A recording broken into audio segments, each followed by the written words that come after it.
What if the very belief holding you back was actually the key to your success? In today's episode, I'm catching up with former client and former HR professional Veronica Ferrante. When we first worked together, she believed that if she couldn't be the best, she might as well quit. A few years later, that belief has transformed into her biggest strength. She's now running a thriving business that not only serves investors, but also creates unforgettable experiences for guests. This is a story about alignment, growth, and how the inner work we do ripples out into the people we hire and the clients we attract. Hey, you leader, entrepreneur, business owner, solopreneur, whatever you call yourself, we know you're a visionary business builder, wealth seeker looking to combine a passion for doing good with leading consciously. It's time to shift from a traditional focus of pure wealth accumulation to one that integrates well-being and fulfillment. You're here for a purpose, and it's time to shine your light. So here we go.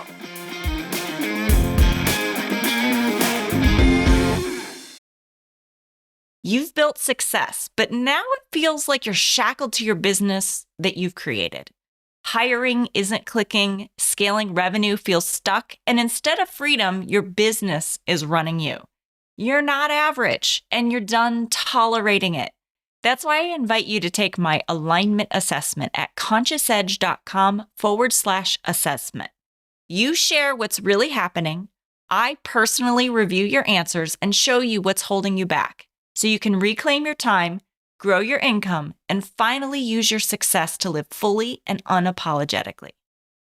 Welcome back to the Conscious Edge podcast. I'm your host, Alicia St. Germain, founder of the Conscious Edge, where I help women entrepreneurs get out of their own way so they can live a joyful, aligned life and enjoy the journey of building wealth in the process. Veronica, I'm so excited to see you. It's been a couple of years since we've spent a lot of time together. Hi, Alicia. Thank you so much for having me here. I wish you could feel the excitement I have just to be here talking to you. I'm sure you can feel it. I can feel it. So, Veronica, your company is Ideal Stays. Very quickly, just so people get context for who you are, what is it that you do in the world? Providing amazing experience to my guests and at the same time helping homeowners who wants to own real estate and wants to have short-term rentals but do not want to spend their time on there.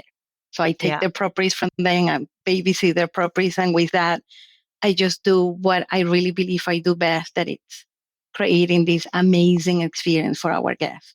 I think I recently saw a post about you being like a short-term rental queen. Yes, I went to a networking event and a dear friend I met there, I was just speaking about what I do, and she said, it should be your new nickname. I'm like, I love it. Let's do it. Short-term rental queen. I love it. I love it. Yes. Well, when I met you, we called you the queen of the Poconos. So I know, right? These have changed so much. That's so cool. So a lot of people know, I know you as Veronica, but out in the short-term rental world, people actually know you as Nika, which I think is so cool. Like, you just sound like the short-term rental, like, assassin in my world, like Mika. So where do I want to start? Because you have such a fascinating story and the journey of transformation that you went from being overwhelmed and in the corporate world, so busy, not living this life that was aligned to where you are today, and now expanding to support investors and people who own homes across the country to manage their short-term rentals while you're acquiring short-term rentals yourself. Has just been such a blessing to just get to watch your journey. So tell me, what is it that you wish people knew about short-term rentals that drives you bonkers in your industry? We all understand that even though it's real estate, it is not, right? It's the hospitality business. So it's not only owning the place, but also thinking about how that place can really great experience for the people who are renting the place. So for owners, homeowners, investors that started pre-COVID, during COVID, it was bunker. It was so different. Everything was a whole different reality that we're living today. And as How life so? changed, Like during pre-COVID and during COVID, that's when renting your house started to become a thing, right? right? So it became the And thing then, of everybody just wanted to leave their place. And it got to a point that I just want to go anywhere. I don't care what it is. And I just want to spend a week somewhere that is different than my house. I don't even care what it looks anymore. It just bring a whole different setup for me and my kids. And we were looking more for a place where keep working from home. So having Wi-Fi and having a desk where to work from was enough. And all places were rented. The numbers in the Poconos were out of this world. And what happened is that those numbers attract more investors, and then competition start shifting in a good way. I find it very exciting because the market decide what comes and what that goes. And I noticed over the years those amazing places that have great amenities, not only what was good enough for COVID, but what is good enough for 2025. So good amenities, good decor. The host was actually a professional host or somebody that really has the time to dedicate to communication and to really cater the needs that these guests will have. So those properties will maintain, even increase their revenue, where anything that was average, below average, will decrease in comparison with 2021. So what I wish anyone in real estate will understand when we talk about STR, it still can be profitable as long as we understand that it will not cut it if we just want to be average. We have to somehow stand out, which I love, right? so that's what I think that's like a perfect segue into what I want to talk about. But before I get into it, I want to take a moment. If you are brand new here, I want to welcome you and tell you I'm so glad that you found us. We put out new episodes every single Tuesday, and it's all about the journey that entrepreneurs go on that is really a whole human experience. I used to think that if I just followed what I was coached to do, then I should have results. And then when I didn't get the results, it was like, well, wait, what is it? Well, it's so much more. It's the alignment. It's what it is that you want to do and lights you up. It's what is the need in the marketplace. It's the strategy, the tactics, and what you believe that makes all the difference. So it's really a whole human experience. And that's what we do here on this podcast. So make sure you hit the subscribe or follow button from wherever you are listening. And if you have been here for any amount of time, I want to welcome you back. And I'm so glad that you are here. Okay, so Nika, I'm going to use Nika so that people know where to find you. It's so strange for me. We worked together several years ago now, and we worked together for a course of a couple years, I believe it was. And in the process, we talked about your big assumption.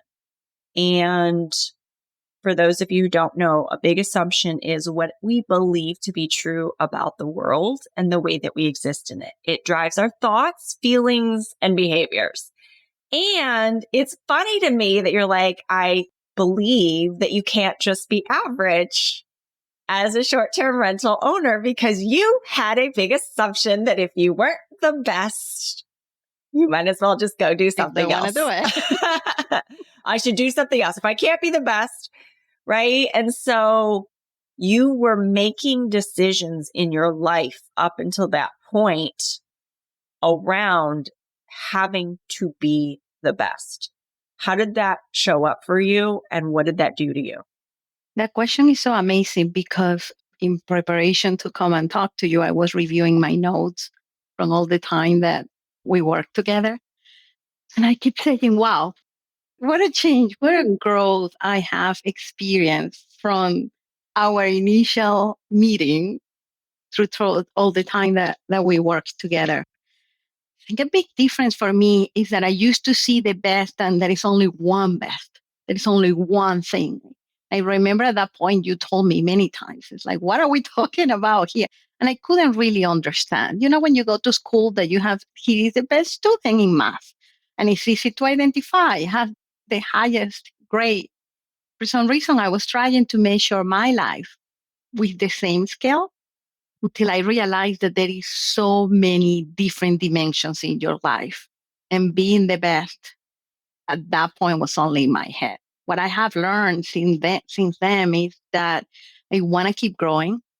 I want to keep improving myself. I want to keep connecting with people who know more than me, that I can learn from them, right? And at the same time, keep taking care of people who are starting their path or are learning. I can lead by example, but there is nothing such a thing as the best. And the more I get to know owners, investors, SDR managers, I realize, wow, this is the best on this area, and that one is the best in that area. There is nobody that I will consider the best, but there are so many amazing people that bring their very best into the industry.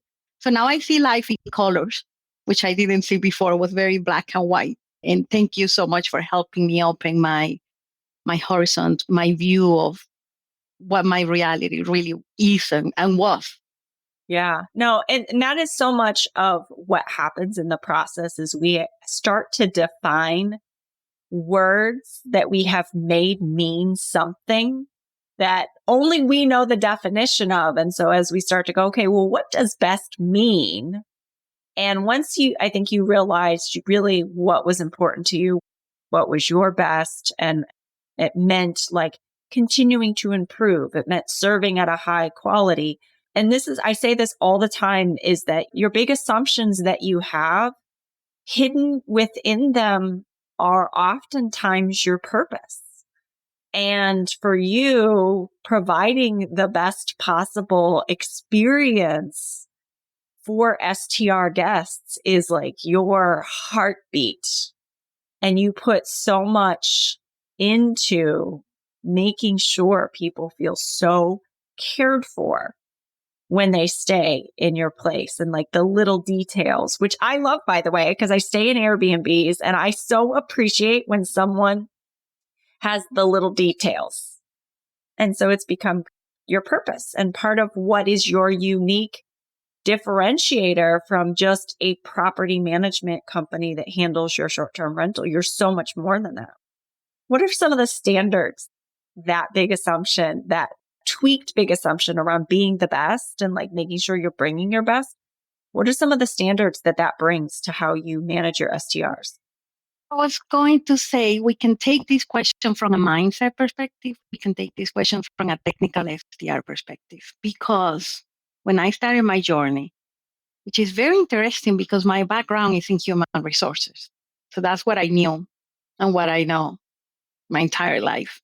But when I started building my business, I was so concentrated on building the business that I didn't realize that the first step for everybody who wants to scale, who wants to do better, who wants to grow, is just building yourself. Who is the person building the business? And what are the standards that I set up for myself? Because when I have that clear, then everything just translates so easily and so beautifully into the business. But I didn't see that from the beginning. So it took years and years and years. And then it's interesting because, again, going back to my notes by working with you, it is in those notes. But at that point, I didn't have the capacity to see what you were telling me. And now everything is clicking. Like, oh, that makes sense. This is what what she meant. So it's just a beautiful work and just amazing opportunities, what it brings to your life and to your business when you start defining and setting up those standards for yourself, and then understanding that those same standards are the ones that are going to reflect in your business.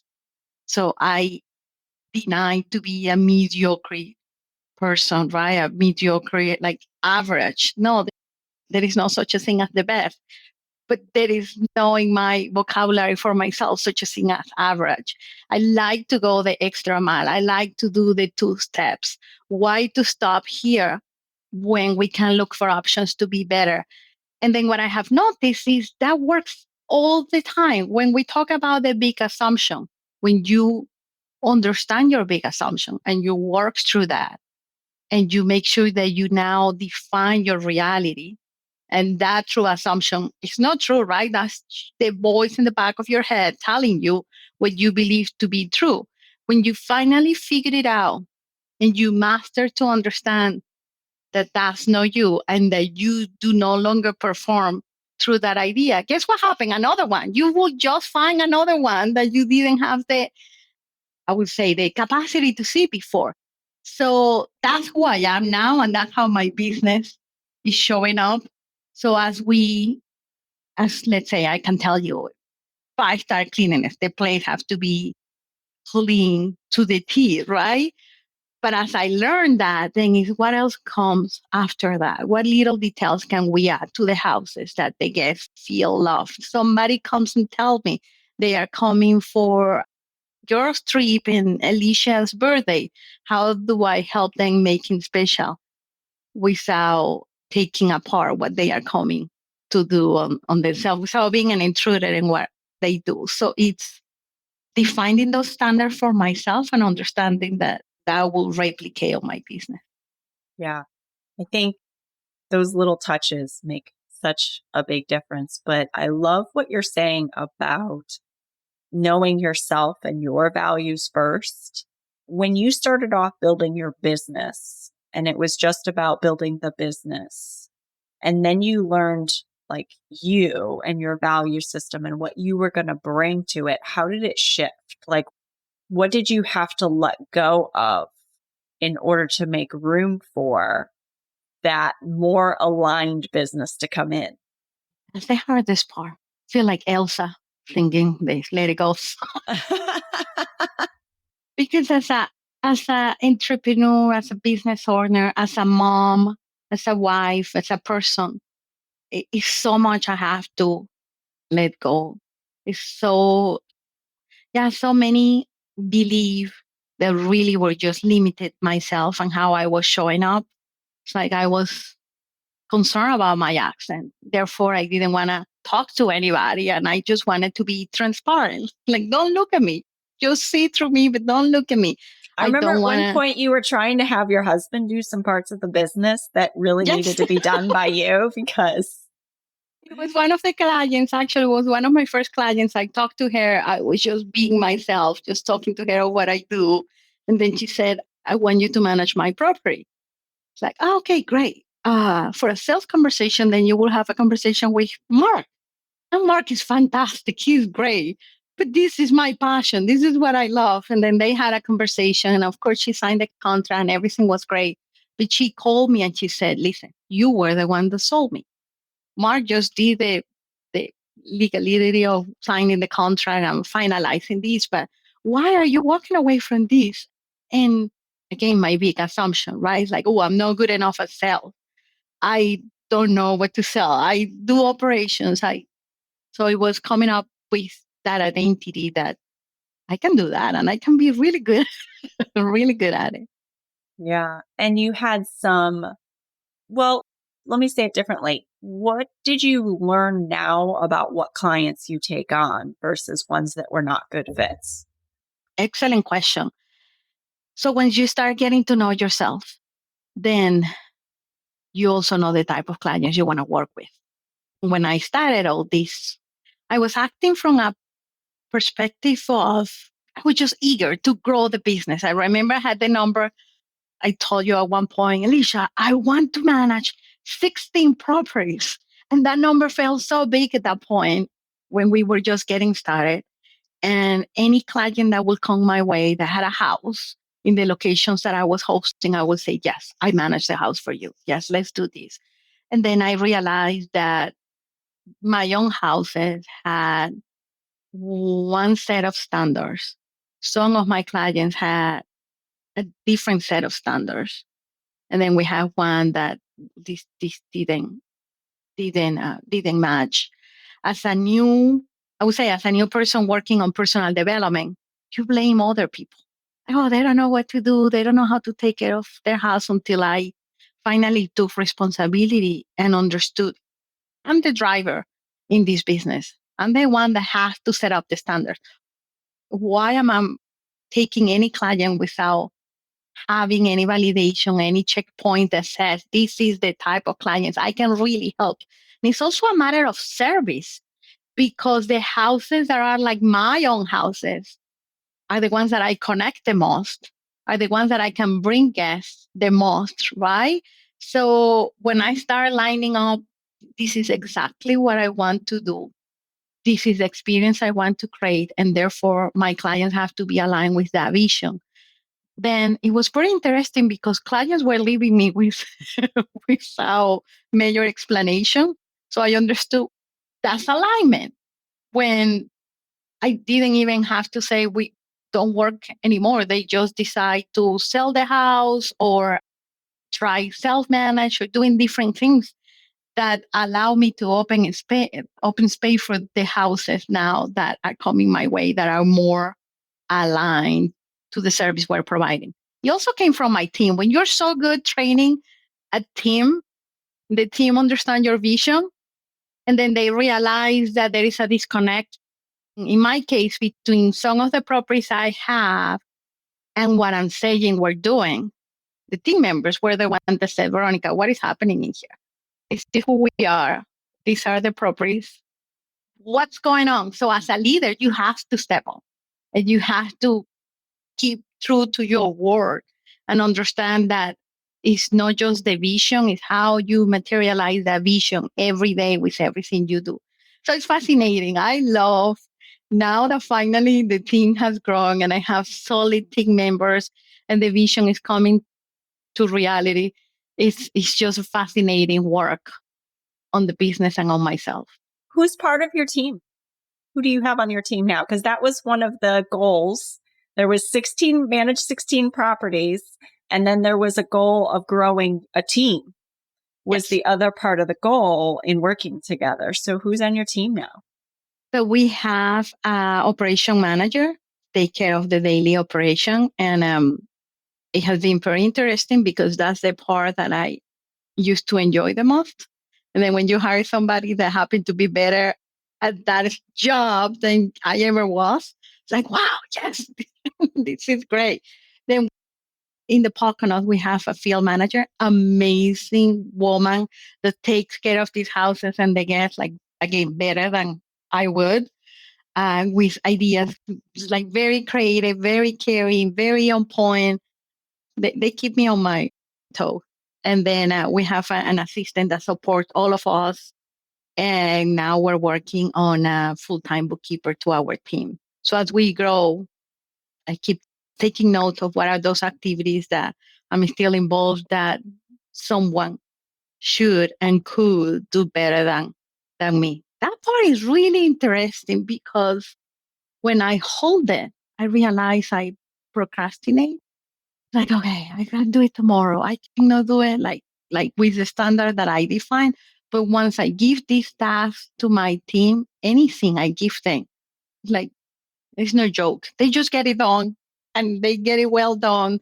So again, it's seeing your impact as a leader in everything you do. Yeah, that's really cool. So often we procrastinate, especially like for you, you're procrastinating because you want it done a certain way. And if you're not going to bring your best to do it in that way, you're going to hold off until you can. But when you've got such a strong team around you that you've built, and I know that you filtered through and went through a lot of people to find the right fits for you, and you were really relentless in finding really good fit people. And when you bring those people to you, like, here's the thing, Nika's kind of like holding back her personality a little bit, but she is like a force. And when you are with her, you cannot help but feel loved and joyful and cared for. She just is so delightful to be around. So I have no doubt that you have a way of leading your team that makes them feel so appreciated and so loved. And it makes them want to work hard for you because they're enrolled in your vision, like you're infectious. They love your vision, right? And they take so much pride in what they do. So when you hand something off to someone because you found the right person, they don't have in their mind, oh, I hope I do this good enough. Like you've already instilled in them, you're probably going to do this better than me. So let me give it to you. And they rise to that expectation because you believe it to be true. And they know you're making me smile because Debbie, she's just my right hand and she's just amazing. I was handling last week one part of the process, all the supply management and purchasing and all that I still was holding with myself. So I was handling to her and I said, please just take care of these like your baby. And she said, no, I'll do it better. They are my grandbabies. She said, Do it. grandmother, do it better. Like I will spoil, I will take care of that. It will be fine. No stress. And then I realized, wow, she's right. She's right. So yeah, I do love having closer relationship with my team members. For me, it's very key that they understand my vision, where we're going, and that it becomes a shared vision. Yeah. Because unless they connect with that, it is just harder to achieve what I want to do. Yeah. So what's next? You've got, and here's the thing that I love about having you on a couple years out from when we worked together is that I keep telling people that when you are coaching, you're learning the tools. When you're engaged in coaching, you're learning the tools that you will use for a lifetime that will continue to, like, I loved what you said earlier about how you go back and you look at it and you can connect even more dots, or you see things that you forgot about.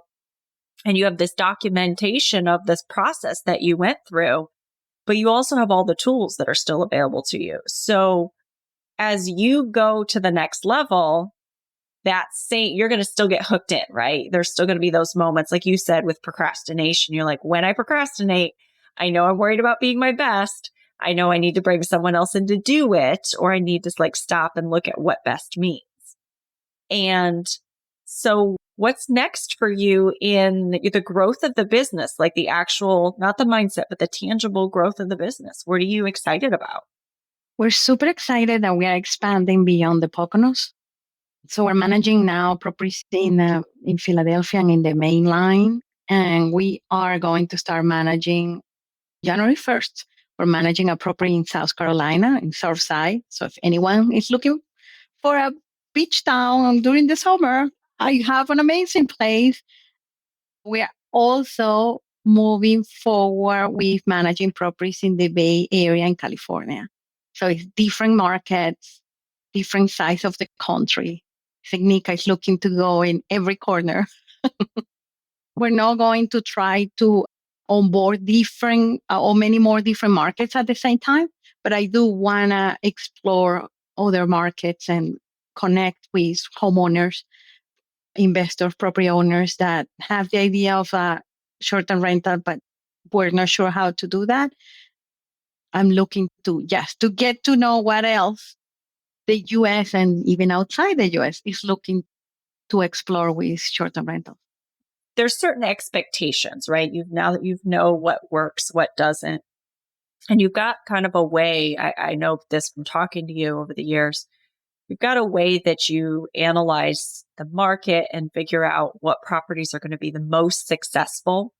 So do you recommend someone engage with you who even maybe before they decide where they want to purchase their short-term rental? Do you want people who already have short-term rentals and are looking to maximize them? Like, when is the right time for someone to contact you? Today. Yes, I would say we can help in any stage of the process. We have homeowners that have their house and we're not sure if it will be a good short-term rentals. We can help at that point. We also have investors that are just looking to maximize their tax benefit before the end of the year, but they don't really know where to go. If I personally have experience with that market, I will help them directly. If no, I'm connected with amazing people that are doing the same that I'm do that I truly recommend them and will help with the connection and making sure that they have the guidance they need to adventure in the short-term rental. I'm curious. There's lots of regulations and things that push against short-term rentals. Entrepreneurs generally just figure it out. And I know you've had your bumps with things that you used to have as short-term rentals that you had to let go of. How are you handling, or what are you doing, like preparation wise or thought process wise, around some of the STR regulations that pop up from time to time? So it's always changing, right? I do not believe short-term rental is going away. It's what I say. Uber, it will not go away, but it had boycotts and different issues in different places, right? So it's hard to predict where the regulations will come from, but I personally believe that short-term rental is here to stay. It's a model that different continents have, right? So it's just going to stay here. I did learn, and Alicia, I learned this with you. I remember the first regulation change that happened that affect one of my properties. That I was so, again, a human resource person, right? Like, this is the rule. This is what I can do. It's like, oh, and my mind was just blocked at that point without understanding that as an investor, we have the responsibility to see what options do we have. So when we start investing is what exit do I have with this property? Or what else can I do? Or the regulations say this. How can I still behave according to the regulation? And that's very important to me, but do what I want to do. That's the reason that we're investors, right? And remember, you taught me the lesson of integrity, where I say, this is the rule and this is what I want to do. And you say, integrity will be being true to your values and what you want to do, and see how that feeds within that regulation. And that opened up a whole scenario and allowed me to see opportunities within those regulations that I didn't see before. So yes, always hard for us to understand, and it changed, right? Where the regulations come from. But knowing that we are the CEO of our business. I am the CEO of my business. And therefore, it's my responsibility to keep informed, to keep educating myself, to keep connecting with people who are doing what I want to do or want to do what I'm doing, and see how what we are looking to build fit within those regulations. Yeah. So it's not a I can't, it's a how do I solve this problem? Right? I love it. Yeah, that's huge. Well, it has been so lovely to connect with you. And like I said, I've been thinking about you recently, you've just been on my mind a lot, and probably because you're floating across my Instagram a little bit more. So, where do people go to find you? Instagram, in Nika Ferrante, I talked about it's a little bit of everything. It's family, it's personal mindset, it's business development. And then I link a lot of my business account, which is Ideal State. You will see that as well. Amazing. Are you still thinking about moving to Spain? Yeah, maybe. Yes, yes. Speak it out into manifestation, my Yeah, friend. yes, yes. We are looking to spend a year in the south of Spain to help Sophia to learn some Spanish and help Mark flushing his Spanish, and also looking for other SDR opportunities there. Awesome. Any last words? Anything you want people to know? Anything you need related to short-term rental, I'm happy to have a conversation. I'm always very intrigued and interested to hear what people are doing, what they want to do. I know one way to do things, but having these connections and these discussions always help out or to being helped, right? So please reach out. Happy to hear from you. Awesome. Well, thank you everyone for being here. We'll be back next Tuesday with another episode. And with all of that being said, I'm sending you so much love. And if Jonathan were here, he would say, be well. Thanks for listening to the Conscious Edge podcast. Make sure you subscribe and take a moment to be kind and share this episode with someone you care about. Leave a review to help us bring more compassionate leaders building businesses and creating wealth to the table. And for show notes, head over to consciousedge.com/podcast. This podcast and the linked materials are presented solely for general information, educational, and entertainment purposes and should not be taken as personal or medical advice or any kind of mental health treatment. Please consult a medical or mental health professional if you feel you need such services. Please be advised that all investing and entrepreneurial endeavors involve risk, and the use of the education and information on this podcast and linked materials is at the user's own risk. This podcast is part of the Sound Advice FM network. Sound Advice FM, women's voices amplified.